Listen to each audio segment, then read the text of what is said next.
42 વર્ષની એજના Varinder Guman vegetarian bodybuilder recently હમણાં એમનું હાર્ટ એટેકથી નિધન થઈ ગયું. બહુ દુઃખદ સમાચાર છે, પણ અહીંયા ગલત મેસેજ ના જોવો જોઈએ કે જીમમાં જવાથી બોડી બનાવવાથી આપણને હાર્ટ એટેક આવે છે. આ તદ્દન ખોટી વાત છે.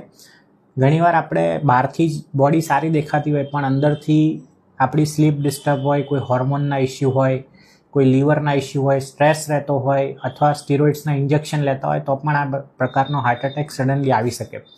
બીજી વસ્તુ કે ક્યાંય પણ એક્સરસાઇઝ આપણે કરીએ તો મેક શ્યોર આપણે સાચા ગાઈડન્સથી એક્સરસાઇઝ કરીએ. બહુ ઓવર એક્સરસાઇઝ પણ ના કરવી જોઈએ અને જીમમાં જઈને સીધા બોડી બિલ્ડિંગ ડમ્બેલ્સ ઉપાડવાનું ના ચાલુ કરવું જોઈએ. જો વજન વધારે હોય અને જીમ જોઈન કરતાં પહેલાં એકવાર બ્લડ પ્રેશર, કોલેસ્ટ્રોલ છે અને બેઝિક પેરામીટર સુગર વગેરે ચોક્કસ ચેક કરી લેવું જોઈએ. પછી જ જો એજ ખાસ કરીને 40+ હોય, વજન વધારે હોય તો આ ખાસ ધ્યાન રાખવું જોઈએ. હું doctor Gunjit Parmar, lifestyle specialist, diabetes and obesity reversal health coach.